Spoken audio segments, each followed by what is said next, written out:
Kita bersyukur kepada Tuhan. Sebenarnya yang kita peringati pada hari ini adalah Yohanes 3:16, di mana dikatakan karena demikian Allah mengasihi isi dunia ini sehingga dikaruniakannya anaknya yang tunggal itu, supaya barang siapa yang percaya kepadanya tidak binasa, melainkan beroleh hidup yang kekal. Barang siapa yang percaya kepadanya, siapa saja yang percaya kepadanya, siapa saja termasuk kita semua yang berhimpun di sini, apapun latar belakang saudara, suku, agama saudara, berita bagi saudara, Allah Bapa mengasihi saudara dan Dia tidak ingin saudara binasa. Dia mau supaya saudara sampai kepada hidup yang kekal. Oleh sebab itu Dia mengirimkan anaknya ke dunia ini, lahir menjadi manusia. Itulah Dia Tuhan Yesus Kristus, supaya barang siapa yang percaya kepadanya tidak binasa, melainkan beroleh hidup yang kekal. Tidak binasa, melainkan beroleh hidup yang kekal. Jadi ada dua perkara. Ada manusia yang akan binasa, ada yang beroleh hidup yang kekal. Tetapi biarlah kita mengerti, pengertian binasa di sini bukanlah mati dan lenyap, tidak. Binasa maksudnya di sini hukuman yang kekal. Tidak 100 tahun, tidak 200 tahun, tidak 1000 tahun. Tidak ada tertulis dalam Alkitab sesudah manusia ini 1000 tahun dihukum dalam neraka, kemudian Tuhan murah menyucikannya lalu kembali ke sorga. Tidak ada. Sekali neraka tetap neraka selama-lamanya. Inilah yang disebut binasa. Saudara, bukanlah kebetulan terhadir pada tempat ini. Janganlah seorang pun masuk ke tempat kebinasaan tersebut, yaitu neraka yang kekal. Percaya atau tidak percaya, neraka ada. Sudah ada. Bahkan sudah banyak orang ke neraka. Jangan ditambahi lagi. Rebut jiwa-jiwa. Bawa dia ke surga. Tapi di samping neraka ada surga yang kekal. Surga selama-lamanya. Selama-lamanya senang. Di surga tidak ada kebinasaan. Di surga tidak ada penyakit, tidak ada kesusahan, tidak ada setan. Tuhan menyediakan surga bagi saudara. Tuhan menyediakan surga bagi kita sekalian yang berhimpun di sini. Dan Tuhan menghendaki semua kita memiliki hidup yang kekal. Amin.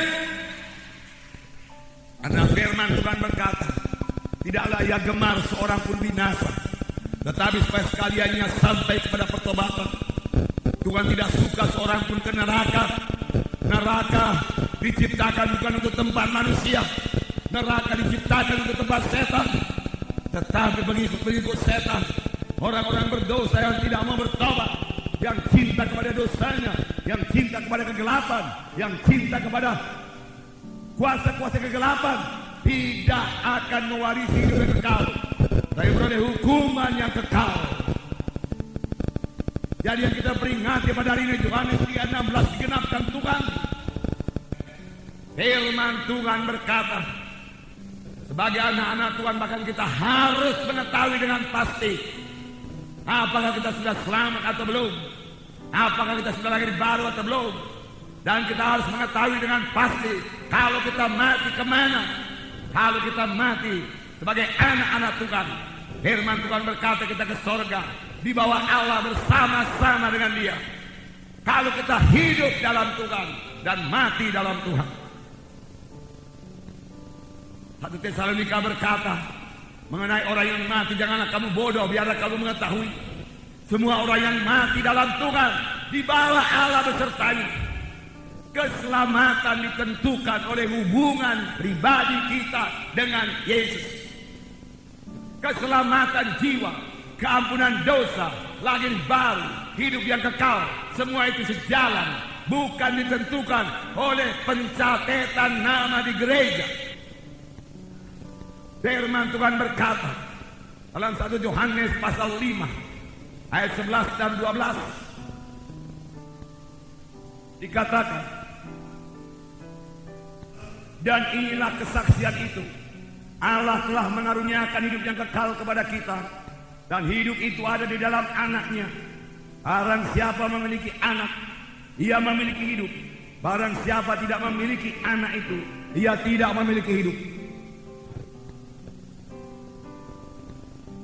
Semuanya ini dituliskan kepadamu supaya kamu yang percaya kepada nama anak Allah itu tahu ataupun mengetahui bahwa kamu memiliki hidup yang kekal. Di sini dikatakan, inilah kesaksian itu. Allah telah mengaruniakan hidup yang kekal kepada manusia ini. Tetapi siapakah yang selamat? Siapakah yang menerima karunia itu? Di sini dikatakan, barang siapa memiliki anak. Anak ditulis dengan huruf besar. Maksudnya bukan keturunan. Bukan maksudnya barang siapa yang memiliki keturunan dia memiliki hidup yang kekal. Tidak. Maksudnya di sini barang siapa yang memiliki Yesus, ia memiliki hidup yang kekal. Barang siapa tidak memiliki Yesus, ia tidak memiliki hidup yang kekal.